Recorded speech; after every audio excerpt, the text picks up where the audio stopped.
All right. And we're live. Welcome to paraglidingtalk.com. I'm your host, Robert Michaels. Super stoked tonight about our guests. We have a great show lined up tonight. We have Nolan and Hunter Hollingshead with us. They are hang glider pilots and paraglider pilots. And we're live. they have paraglidingtalk.com. they have That's Nick. Is that Nick? Rookie move. Rookie. They also have their general aviation licenses. Both of them do. And they've got some great stuff to share with us tonight. In moderation, Anthony Peregringo, KCR8, KC8 ORW is with us. Sean Nafsker's with us. You don't want to miss this episode. We're going to have a great time tonight. Also, right around the half-hour mark, we're going to give something away tonight. You don't want to miss that. If you're just joining and you're in the chat, your name's getting written down in the spinny wheel of winny things, and you're going to win something. This show is brought to you by Midwest Parajet. MidwestParajet.com is the website. Also, the show is brought to you by PPG Smoke. PPG Smoke has all kinds of stuff for your flying pleasures. Go check out their website, ppgsmoke.com. Buy something from them. They're a supporter of the show. They've literally donated $15,000 worth of stuff to the show so far, and it's still going. And so if you haven't followed them yet, you should on Instagram, PPG Smoke. Also, paramotorprops.com is the website if you want to buy a new set of props because you accidentally screwed it up, or maybe you just bought some new gear and you want nice, fresh 125. What do they call them? The lightweight props, e-props. Get those bad boys from paramotorprops.com. They have great deals, and also they ship out really fast so that you don't miss a fly-in. Also, the show is brought to you by American Allied Drains and Plumbing. If you're in the San Diego area and you're interested in getting some plumbing stuff taken care of, American Allied Drains and Plumbing is your company. Mention Paragliding Talk, you'll get a 10% discount. That's a really good deal. Their phone number is 844-777-9055. I'm super stoked tonight. I met these twins. Obviously, they're twins. Nolan and Hunter. I'm still trying to work out the. So I think I have it worked out tonight. Nolan has curly hair, and Hunter does not have such curly hair. Yeah, is that right? That's about nice. Okay. You labeled this wrong. You had a 50-50 shot, Robert. I know. Did I label you wrong on the thumbnail? Oh yeah. Nice. I think it's better that way. Yeah, of course. Yeah. It doesn't matter at all. We would have told you it was wrong either way. Yeah. I'm figuring it out. I'll eventually I'll get it. There's another set of flying twins, by the way. Nice. And they've been on the show as well. So you were the second set of twins to be on the show. And there's only 2 sets of twins that I know of in the flying community right now. Pretty amazing. Do we know any twins? Especially in hang gliding. In hang gliding. Yeah. So I do want to just fire this show off by saying thank you for everyone who has been a part of the show. This episode marks 206 episodes for you guys that have been supporting the show on Patreon and PayPal. You guys are amazing. So thank you. If maybe you're new to the show and you're saying, you know what, I glean all kinds of great information and I learn something every episode, think about supporting the show. Think about investing in this to keep the show going, because literally that is what keeps the show going. So thank you for all those people that have been supporting. And if you're interested in getting some sponsorship, maybe you got something you want to sell, you want to put out in front of the people, you can do that by just going to the website, paraglidingtalk.com. So without further ado, I'm so glad that I met you guys. I met these guys at Blossom, and it wasn't like a great flying night or anything, but it was decent. And so these guys showed up, and we had shared the sky for a little bit. And when we landed, we got chatting, and they were telling me about their endeavors. And I said, oh my gosh, these guys are amazing. This will make such a great story on Paragliding Talk, and I invited them to come on, and they said yes, and they were stoked to come on. So I'm stoked that you guys are here. Thank you for taking the time to come on the show tonight. Yeah, thanks. It was cool. It was cool meeting you. So I want to first just talk to you a little bit about how did you end up getting into first hang gliding and then paragliding. Take us through how you did. Was it a YouTube video? Was it did you see somebody flying over you, or what? How did it happen? All of our flying sports cascaded into each other, like one after the other. So I got my private pilot's license just living on a grass airstrip in New Jersey, and started flying Nolan around on rock climbing trips and things like that. And he was my aerial chauffeur for a couple of years. Unpaid. I was the paying aerial chauffeur. And we decided to go up to Vermont in a spot right near Claremont, New Hampshire, on a rock climbing trip with our friend Catherine, who we'd met rock climbing. And after this epic trip rock climbing in Vermont, on the way flying home, I was looking at the aviation sectional charts and saw a hang glider warning. Neither of us even knew it was a modern sport still. Yeah, I literally didn't know that hang gliding was something that people did until Hunter found it and said we should do it, and I didn't even want to. Yeah, we literally just saw the like little hang glider emblem on the aviation chart and decided to call the airport and see if it was a real like thing going on there. And they're like, yeah, it's Kitty Hawk Kites. They've got this Morningside flight park. You guys should go take a lesson. Immediately called my dad. We were like, yo, can we take this lesson? He's like, do it. Like, I'll pay for it. And after competitively racing each other up and down the hill, trying to get more flights than the other one, they were like, you guys are unusually good at carrying hang gliders. How'd you like a job? Wow. It was literally like that. They have an instructor training program, so they teach you to fly. In exchange, you work as a beginner, kind of apprentice instructor for a summer. And so you guys work with Kitty Hawk, and they give you training in return, and you guys basically learned and then became like a fixture there. So you essentially start out as an assistant instructor. So you're like carrying the gliders up and down the sand dunes for the tourists and the main instructors.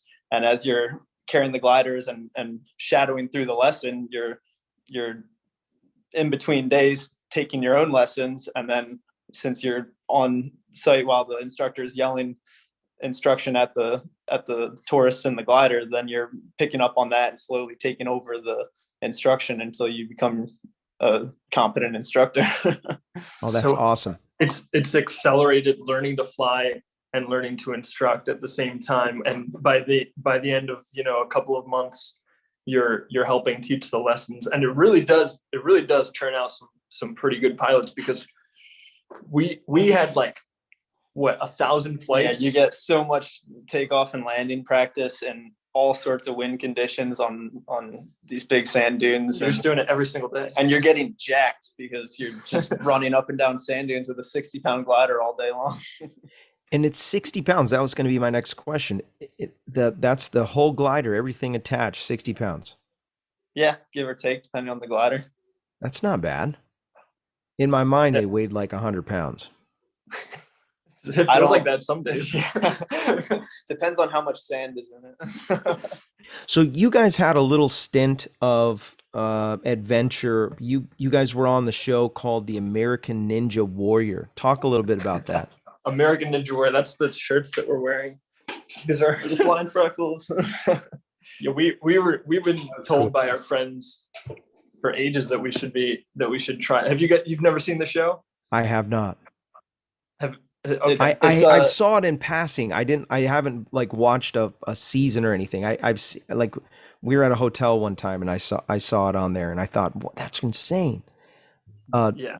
You get the idea. It's an obstacle course and you got other competitors from various parts of the country trying to see who can get through the most obstacles and run up the warp wall and hit a buzzer.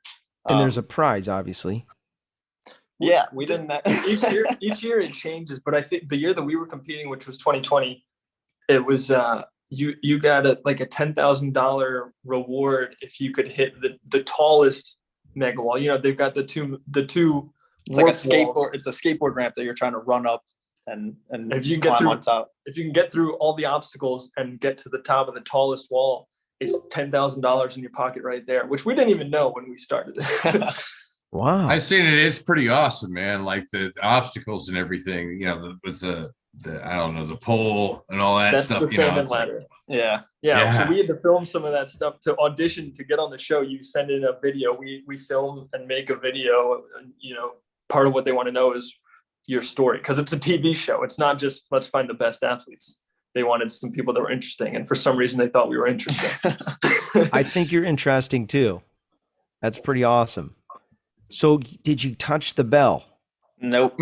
Spoiler alert. We did not get $10,000. You had one job. was One of the guys in the chat, Mark Rogers, said that he watched that episode. So it must have been a decent episode that it made the cut. That's awesome. Yeah, I'm sure that there's some that don't. It was infuriating because I trained way harder than Hunter did, and he got further than me. No kidding. Yeah. It's all right. I officially got my P1 rating years before Nolan touched a paraglider, and I was the one hiking up from the hairpin turn yesterday. Oh, okay. And Nolan landed at the bailout. No, he landed all the way back up top with Dave. Yesterday, I put in some work paragliding. It was one of my prouder days in a paraglider. Nice. And you and Hunter went to the bailout. Yeah, I went to one of the bushes right there at the bailout. Oh, didn't even make it. I'll tell you what. That's where Gringo likes to land. I picked the biggest bush there is. Yeah. Nice. Wrapped his glider around. It was borderline tree. Wow, that's fun. That's something that usually when you crash a hang glider into a bush or a tree, it's not so complicated getting it out because there's not all the lines. Yeah. Yep. We prefer crashing hang gliders. So let's talk a little bit about that. You guys have probably had some experiences with towing, being that you're in such a flat area. Do you guys do any cross country hang gliding? Talk about that. We have each done some cross country hang gliding. I would say my cross country hang gliding was a little more official than Hunter's because he just kind of took off on a ridge sorable day and decided to take off as far as he could go, which was about 7 miles before he started looking at cow fields. But I did 2 cross country clinics at what used to be known as Quest Air in Florida, but now they call it Paradise Air Sports, and that's a pretty cool cross country location. And so they did the like a team style clinic, which is similar to how they do the competitions, but you'll team up with 2 or 3 hang 2 or hang 3 pilots, and then you have a mentor, and your mentor is hopefully in a topless glider, which actually I don't know if we talked about the difference between topless gliders or not. Did we get to talk about that? Mm-mm. So for hang gliders, the high performance hang gliders are called topless because the king post is removed to reduce drag. So they can go seek, they can go out further and seek thermals and help you out, and you're all on a radio together. So I did that 2 years in a row and got a couple of like 10-mile cross country flights, but I wasn't really able to get more than that. A typical day there, you should be able to get more than that, but I got not the best luck the times I was there. And do they do paragliding tows as well? Somewhere there. Most of the towing that we do is aero towing, which I think I've heard of paragliders aero towing in like a sketchy way, but for the most part, I think do they do paragliding is just limited to truck and scooter tows. The only aero tow that I know of with a paraglider is with a paramotor. Wait, so really? A guy with a paramotor, and they, We were just talking Yeah. about that like 3 episodes ago. We'd read a instructional towing aloft book that went over how there is a sketchy way to stay on the inside of a turning dragonfly, which is what they call the tow planes. But a dragonfly. Okay, that makes sense. I get it. It was designed specifically for towing hang gliders. But yeah, I think it's pretty well accepted that that's not a great way to do it. Good for hang gliders, not good for paragliders. Right. Yeah. But no, I've never seen them do that in Kitty Hawk or in Florida. I'm sure they do some type of towing there. The reason I ask is my buddy Tony Boyer is supposed to go, and he's going to do some kind of flatland flying in Florida this year. And they, obviously they do tows, and so it's like a big competition. I thought that's where I'm thinking that was the area possibly. Paradise Air Sports. Yeah, I can't remember.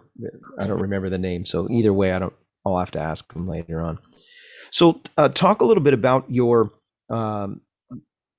transitioning from general aviation into hang gliding. Did any of that stuff transfer over? I thought it did. I mean, I definitely found it like I was really glad that I already knew how to like set up a pattern like downwind base final for landing and kind of judging altitude. I think that was the biggest help from my flying experience, was just judging altitude. It was totally opposite for me and Hunter, because Hunter learned how to fly airplanes first, and I learned how to fly hang gliders first. Ooh, interesting. So I didn't think I was learning to fly airplanes after 2 years of hang gliding, and I didn't think it was any help at all, except for the calming of the nerves. But what I had so much trouble learning how to land an airplane, and I was like, this should be so easy. I can do it without an engine, but now that I have an engine, it's harder for me. It didn't make any sense, but I did not find it very helpful, to be honest. Huh. Yeah, I always thought that the at least if you're planning on going on cross country or something like that, you're looking at sectional charts, understanding airspace rules, and maybe having a leg up with all weather. All that stuff was really good to do together, because I think as far as free flight pilots, we have definitely the upper hand in understanding airspaces, since you learn a lot more of that in general aviation. So yeah, definitely that stuff was good. So let's talk a little bit about your segueing from just being a student on the ground hang gliding to instructing. Talk a little bit about what you're seeing with the flying community when it comes to hang gliding. And when I first talked to you guys about it, I said it's crazy because most of the old school hang glider pilots have segued over into bagging, and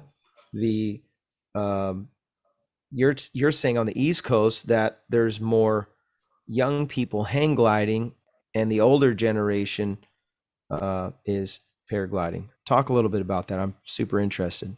Yeah, I mean, I'm sure in North Carolina specifically, and those areas, it's largely because of Kitty Hawk Kites and that instructor training program that we went through. They get new assistant instructors every year, so they're just kind of constantly breeding hang glider pilots, and just because you have to run up and down sand dunes, they're all young guys. So that's probably a big contribution to it. But even down in Florida and in Tennessee and like a bunch of the places East Coast that we've flown hang gliders, it's a lot of like young people, like under the age of 30. It may be largely related to the fact that we go to the places where our friends fly. Most of our friends are young. We don't hang out with a ton of 60-year-olds. Yeah, but especially with the like combined Kitty Hawk Kites effect and the Virginia Tech Hangliding Club, there's that whole area between Virginia and North Carolina. There's just way more young people in hang gliding there than in paragliding. That's true. It's a lot of the young pilots. So the big schools that are near where we were flying, Kitty Hawk Heights, obviously, Lookout Mountain, which is on the Georgia-Tennessee border. I've heard of this place. Yeah, so a lot of those guys that are instructors are, you know, in the 20-year-old range. And then, so that's two like breeding grounds for new pilots and specifically young pilots. And neither of those places really do a whole lot of paragliding. But the Virginia Tech location, which me and Hunter, you know, we started to mention some of that to you. Virginia Tech is right near Eagle Rock Mountain in Virginia, which is a paragliding club. And they're all, you know. Is the paragliding club the Skywhackers?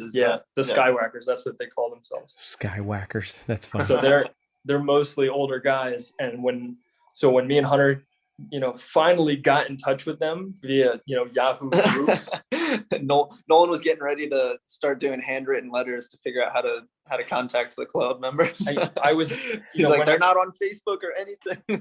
I was desperately trying to find places to fly when we were, you know, fresh Hang 2 pilots, and this mountain was very close to Virginia Tech, and I couldn't get in contact with anybody there because they were using Yahoo groups, which we didn't even know was a thing. Wait, is there such thing? There's Yahoo. That is their platform. They are now on Facebook, but you know, this was 5 years ago when I was literally the day that you told them. Yeah, I was like, yeah, you guys know Facebook's a thing now. Is Ryan Salvo one of the members? Ryan Salvo. The one. All right, he's in the chat, so I had to mention that. Hey, it what's looks up? like he's one of your buddies. And by the way, your early guinea pigs. Your parents are in there too. Your mom. Awesome. Questions and stuff. I can't see any of that, so thanks for telling us. Yeah, they're there. Well, they're watching you. Better Sweet. behave. They would be more surprised if we were behaving. Yeah. So you guys have some experience now. You're 8 years basically hang gliding, and at some point you guys saw somebody flying a paraglider, and you're like, "Whoa, I'm going to try that." Talk about your segue into that, because there's a lot of people that will watch this show and are interested and maybe haven't flown yet or are just learning. Did any of the hang gliding stuff transfer over into paragliding? Oh, easily. Yeah, for sure. I think it's probably a lot easier to transition from hang gliding to paragliding than it would be from paragliding to hang gliding. And yeah, just pretty much everything about it transfers over really well. You're like learning the speeds to fly and like setting up your approach and stuff like that. It's just slower in a paraglider. Yeah, I initially, I mean, we always had interest in doing both. It was always just a matter of like time and convenience. It was really hard to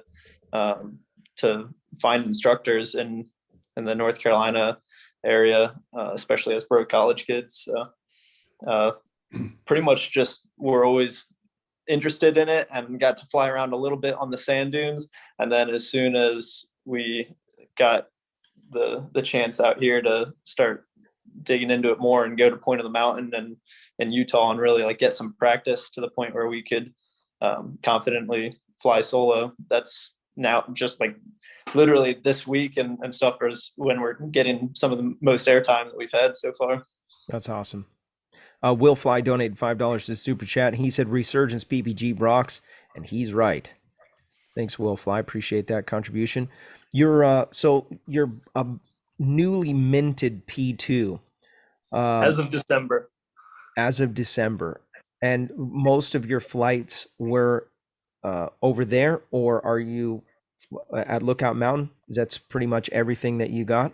Not at Lookout. We probably have half of our flights between where we fly in North Carolina. When the decision to actually take up paragliding, we wanted to do it because it's way more convenient than hang gliding. Yeah, especially traveling. Yeah, which we like to travel. But the decision was almost entirely based around the fact that I got like a whole rig from a friend for $1,000, a really cheap rig that's in great condition. For paragliding? Yes, that's Okay, got it. pretty much entirely why we actually learned how to paraglide, was because Okay. we were like, well, we can't afford it. But then my friend was selling hers.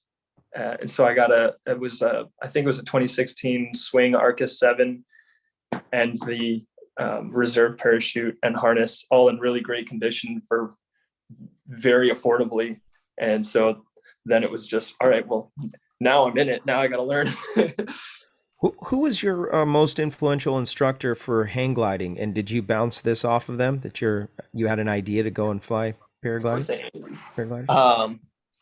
Yeah, there was a lot of instructors that we, I mean, being on the dunes, there was like so many people that really helped push us into it.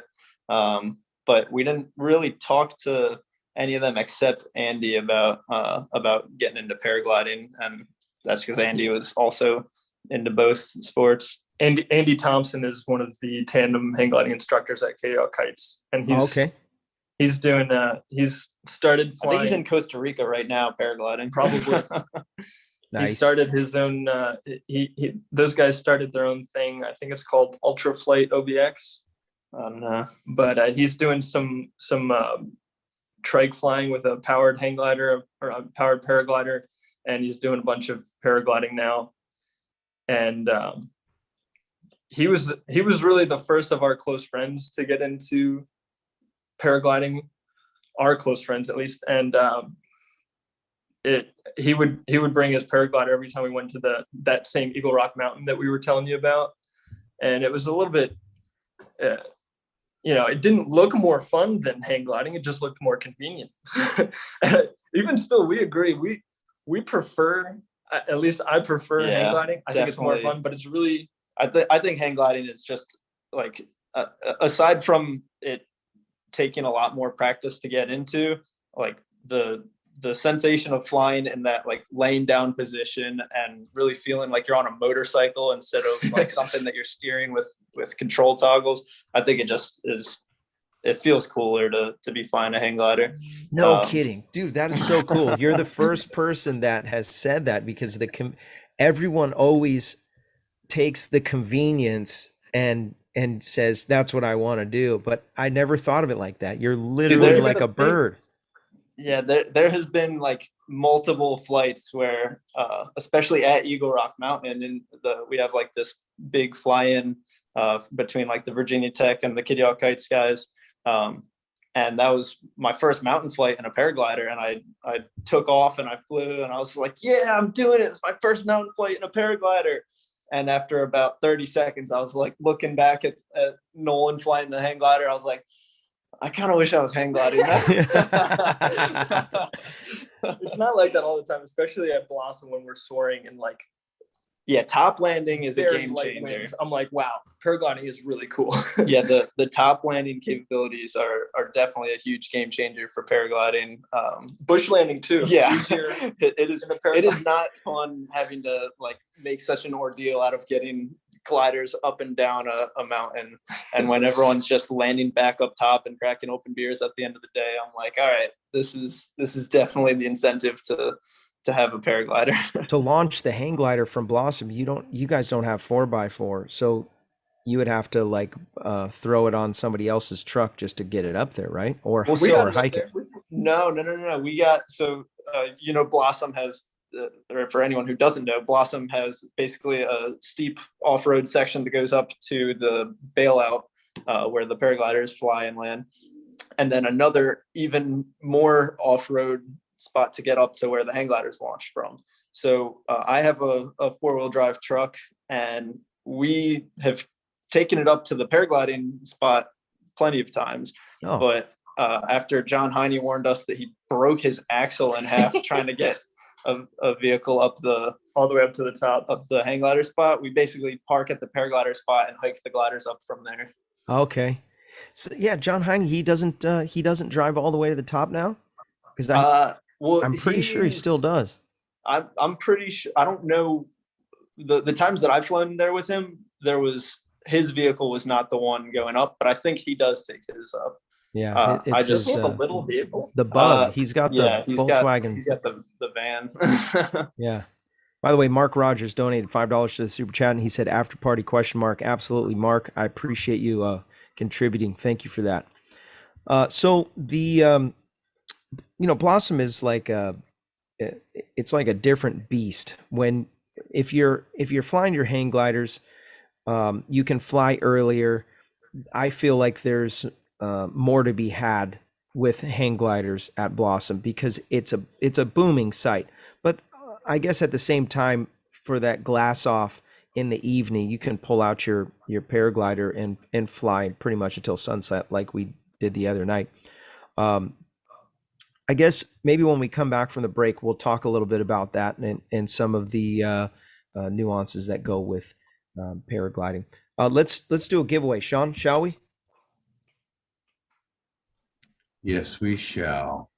Tonight Okay, we're gonna so give away no more names. This is Booms Fishing retractable keychain, and I know I have to send out one to John.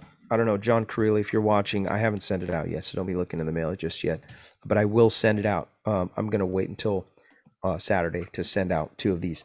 Also, Paul, who is a neighbor of mine, he brought these over yesterday, and these little deals.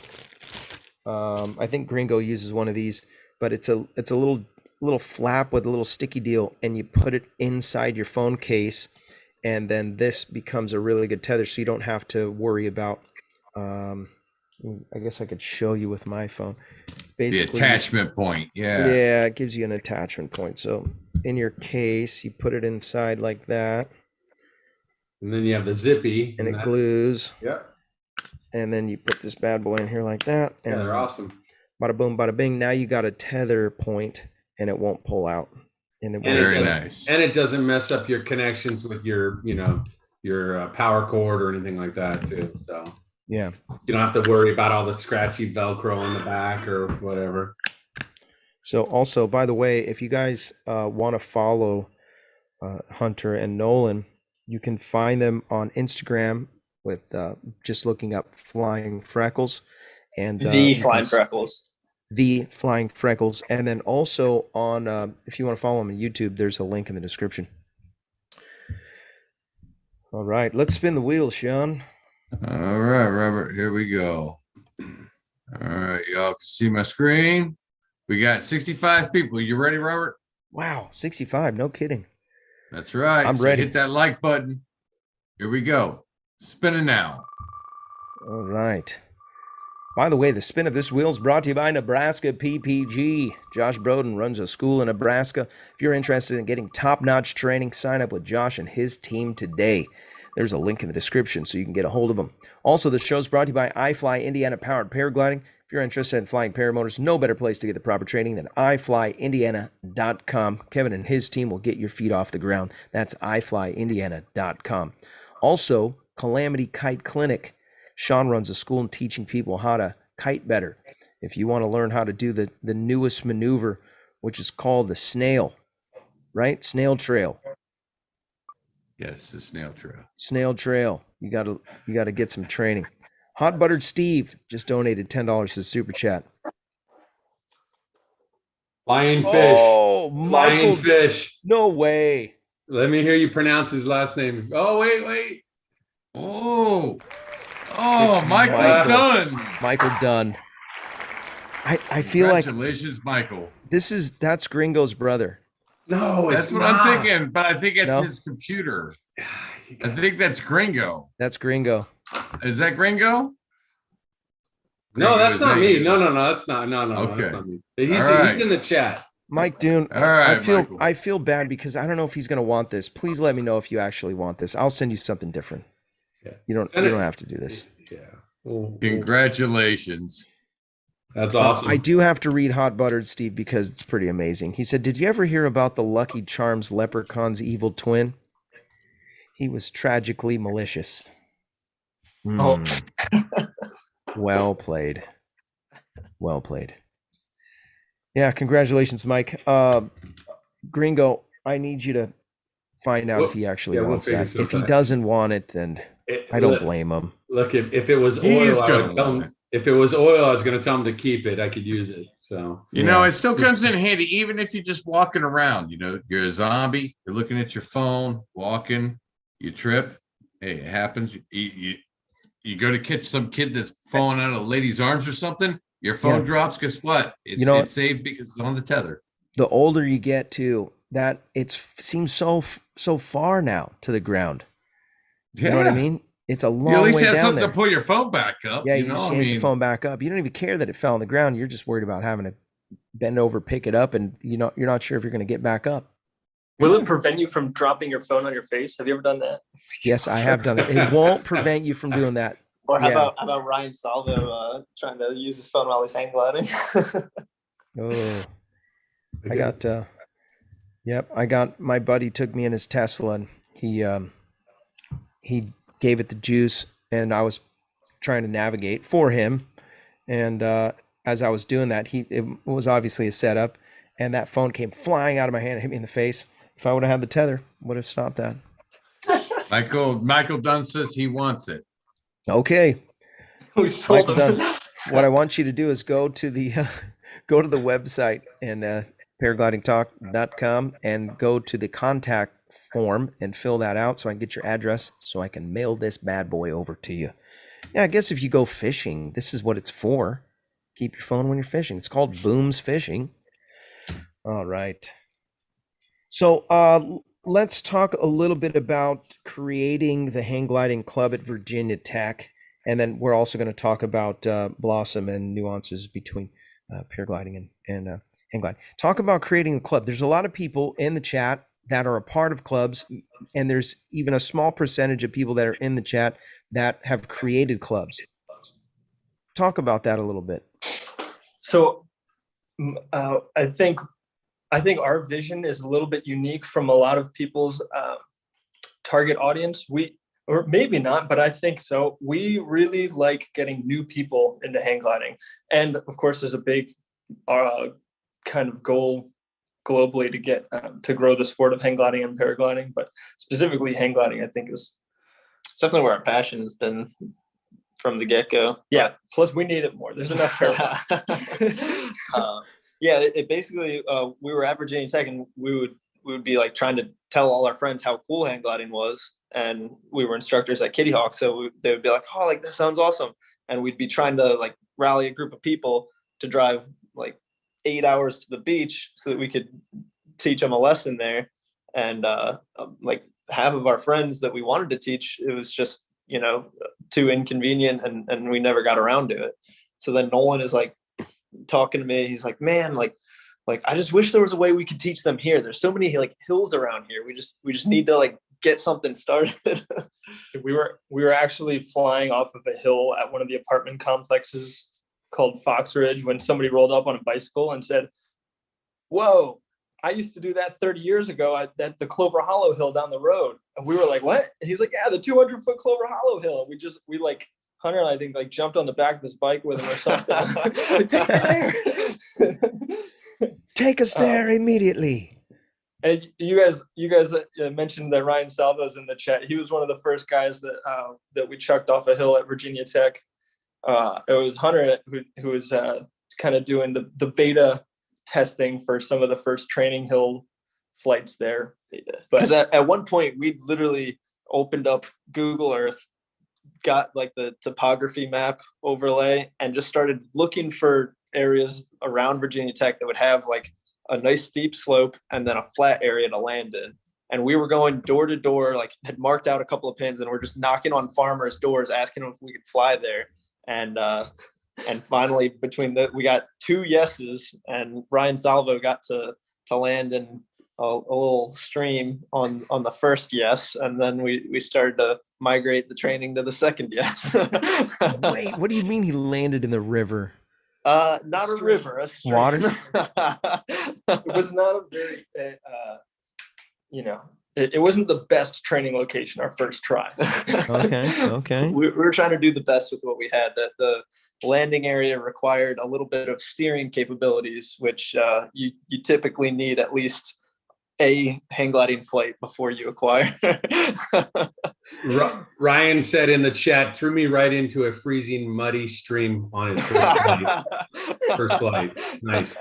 Way to go, guys. Oh man. That was the excitement that the club needed. though. Exactly. Yeah. Did you get it on video? That's the question. Yes, I did. Yeah. Yeah. Okay. I don't know that we're at will to release that. Maybe Yeah. we are. You'll have to share that in the after show. Yeah. That's amazing. So, But yeah, I guess if it wasn't obvious from that, we were trying to make the club somewhere where people could learn to fly, either by trips to schools or, our mission was to teach people there. I think the biggest thing was a spot to get people excited about hang gliding, because in all practicality, we knew that we didn't have enough time between school and all the other stuff we were doing to teach somebody how to go from Zero to hang zero. 0 to hang 2 or hang 3. But it was enough to get somebody off the ground to the point where someone like Ryan was just hooked immediately and was willing to start figuring out trips to Kitty Hawk or Lookout Mountain or App Air Sports or any of the other schools that you could get to. So just having a spot to get people stoked is the main benefit of it. All about sharing the stoke. have you guys done any? This is all launching off of dunes and small hills. Obviously, you guys don't have a whole lot of mountains over there. What is your Eagle Rock Mountain is and Big Walker Mountain and Tater Hill are all fairly local to the. I mean, when you're comparing it to California sites where everything's a 20-minute drive, it doesn't count. But those are all within a couple hours drive from Virginia Tech. Oh wow, a couple hours. Yeesh. I would frequently drive.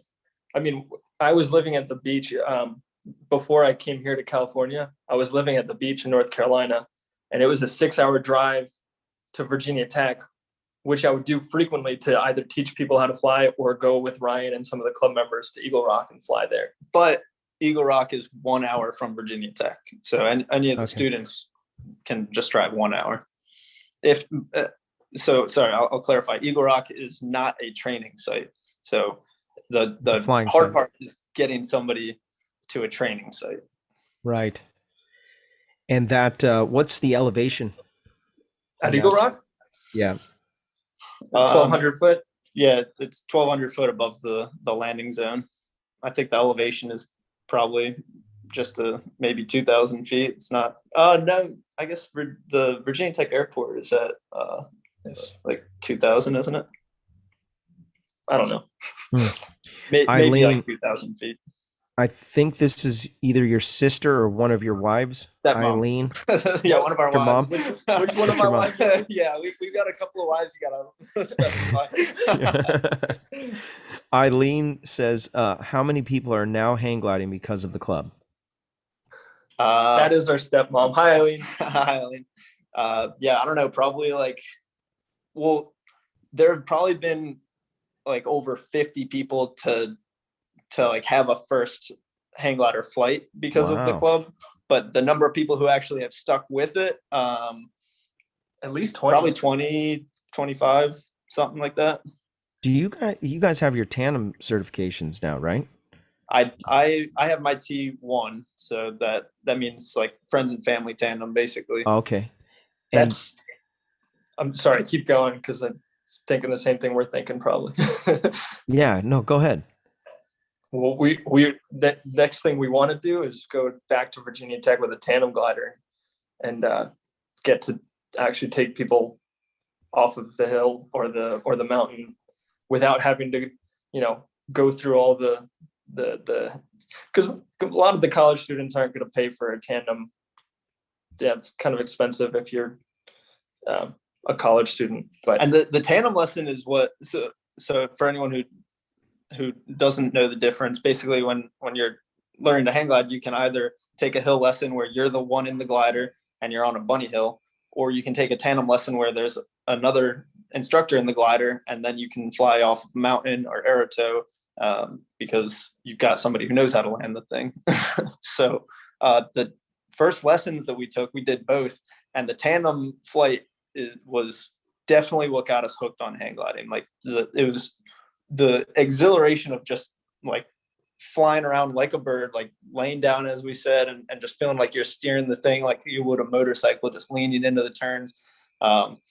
It was just the coolest thing I'd ever done, and with already an aerobatic pilot background. So yeah, that experience to be able to give to somebody without wading through months of training is what we are really trying to go back and do. But see, even aside from that, going off the mountain, I don't think is, at least in my vision, that's not the biggest goal for me, to take people flying. I think taking people flying off of the 200-foot training hill right by Virginia Tech would be even cooler, because I've always thought, ever since we started hang gliding, the gap between where the experienced people fly and the new beginners fly is so far apart. There's such a social divide. You can't go hang out with your friends, who are learning to fly if you're already a pilot. But if there were more beginner friendly sites like this one at Virginia Tech, there's a 200-foot hill and a 40-foot hill, and we can fly together there. And taking tandems off the top of the 200-foot hill seems like the coolest thing ever. And because all your friends are right there at the bottom learning to fly. Bridge the gap. Yeah. And there's plenty cool. of cool, like the whole concept of experienced pilots having fun on training hills. I think that if even we wouldn't be able to appreciate it without having the experience we had with the spectacular competition at Kitty Hawk Kites. I mean, everyone's like vision of hang gliding is a picture of somebody thousands of feet off the ground in complete solitude, and then you go to the spectacular competition at Kitty Hawk Kites, and it's a bunch of grown men playing in the sand, trying to hit a target, trying to zigzag between cones, and it's more fun and more like spectator friendly than I ever would have imagined hang gliding could be. That's pretty cool, and that's at the beach, so a little forgiving compared to the mountain. Yeah, there we crash all the time, and it's just common. Yeah. Every once in a while we do get a little show where John Heine will come in and top land, or maybe Blossom Bill will come in and top land and put his stuff away. It's going to be a good day when Blossom Bill's out there, because he's going to bring his glider out only if it's going to be pretty good. So when I see him, I'm like, have you guys met Blossom Bill yet? Only in passing. Okay. Yeah, he's a champ. I've tried to get him on the show over the years, but he's such a humble guy. He keeps on saying no. He doesn't want to come on, but I'll figure out a way to get him on eventually. Yeah. So there's another guy named Dave Whitehall. You may have met him. Have you flown with him yet? He's a hang glider pilot. This Blossom. the Falconer. No, that's a different Dave. He's a paraglider pilot. But that Dave. Dave Whitehall drives a red H3, I think. Yeah. Yeah, he's a champion too. Those guys are the pioneers of Blossom, really. Yeah, that's cool. Yeah, and you guys, you did meet Randy Clark. He's one of our local guys flying too. I guess a week or two ago when you guys were at Blossom, you guys landed you landed out at the bailout, and you guys had a chat. So yes. Oh, okay. He was the guy that came up at the end of the night, because he had landed at the hairpin and had to hike. He wasn't alone. Free flight guy, but he flew a lot of fixed wing or hang gliders back there. Yeah, he had the green glider. Yeah, I introduced you to Randy. I forgot about that. Okay. Yeah. Yes, absolute magic. So I have noticed over the years that Blossom has every once in a while it'll have some bad press where guys flying there maybe a little bit too early, or didn't get a good sight briefing and end up flying behind Amen Ridge and getting wrecked, or not really appreciating the strength of Thumper on the house thermal, or maybe flying over into the lee of crossing the valley and a little bit too early and finding some scary thermals. Talk a little bit about your some of the situations you've been in, and what did you learn hang gliding and paragliding. Hang gliding first. Okay. What was that supposed to be specific to Blossom Valley? Or No. I'm talking about in general. Just what have you learned? What have you learned over the years? And everybody's got a story where it's like, this happened, that happened, and I, could have died or whatever. Seems like everybody's got that story, and if you don't, you don't. But most people have at least something where they were like, I learned a lot, and that's what everyone in the chat, everybody that's watching right now, wants to know. Yeah, the only thing that comes to mind personally is getting eager to try and like launch right into a thermal. So on like those barely soarable days, there was one day at Eagle Rock Mountain that it was just probably not soarable, but we were thinking if we could get the one perfect thermal we could get up. So I saw some leaves rustling, and I was like, all right, here it comes, and launched and immediately slowed the glider down to try and take advantage of the thermal. And everyone knows that a slow glider is not as controllable as a fast glider. So just started to get pitched back towards the trees and got out of it with nothing but a scare. But that's valuable to know, get out away from the trees before I try and get greedy on the thermals. Yep. Yeah. Knock on wood. I think we've both been pretty lucky with our hang gliding and paragliding so far. I haven't very few close calls and no accidents. The one close call that I did have, I was flying it was a pretty windy day, and I ended up it was at Kitty Hawk Kites, where they do the arrow towing. There's a vineyard that you've got that's like where everybody sets up their gliders right in front of the vineyard, and then there's the runway where the arrow towing happens.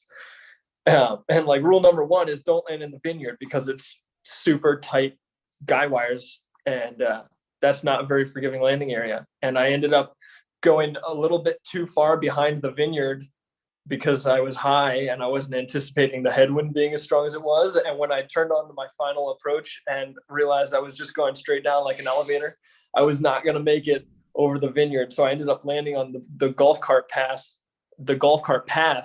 right between the vineyard and the silos. And it turns out that distance is almost exactly the same distance as wingtip to wingtip on my hang glider. So my wingtip twanged, literally you could hear the twang on one of the guy wires as I coasted past it and landed on that path where the golf cart drives. And wow, that was not a fun moment for me. So it's not very forgiving too to pack up your glider and shoulder it out of some remote space. Luckily his scenario was on the golf cart path that just goes right into the main landing area. But I've definitely heard stories from other friends of packing up the glider, throwing it on their shoulder, and trying to like hoof it over a fence. And you got to have a lot of respect for that. I've seen Jonathan Deach land in some pretty crazy places over the years. He's a local pilot here in Southern California. Yeah, that's cool. So paragliding, what are your have what you are had just any, like scares and stuff, you mean? Yeah, get plucked on launch yet? You have any at the Virginia Tech training hill, we were playing around with the hang gliders and the paragliders, and at a certain point it just started to get really turbulent and rowdy to the point where we agreed there was no reason to be flying anymore. But I was like, well, this is good opportunity for me to just get good at kiting in rowdy conditions. To preface this story, I specifically advised against kiting his paraglider because He likes to advise against a lot of things that I do. Hunter's missing that part of his frontal lobe that tells you to, self-preservation warnings. But I was particularly cautioning him against kiting today because it was getting pretty windy and rowdy. And yeah, I mean, we both knew that I was going to get tossed around a little bit. Where was this at?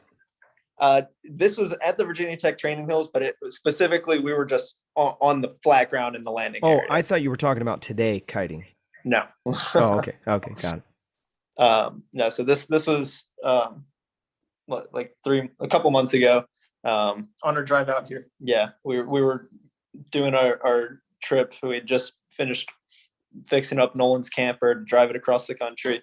And that was one of our first stops. So there we are, and I'm in the flat area away from the hill, just kiting in this turbulent, gusty, thermally wind. And I knew that I was going to get dragged around a lot. I was just trying to get a feel for how much turbulence I could handle kiting the glider. And what I didn't expect to happen was for the wind to drag me all the way to the hill and then into the lifting air of the hill. So I quickly got airborne and was just being ragdolled like maybe 15 feet off the ground. Yeah.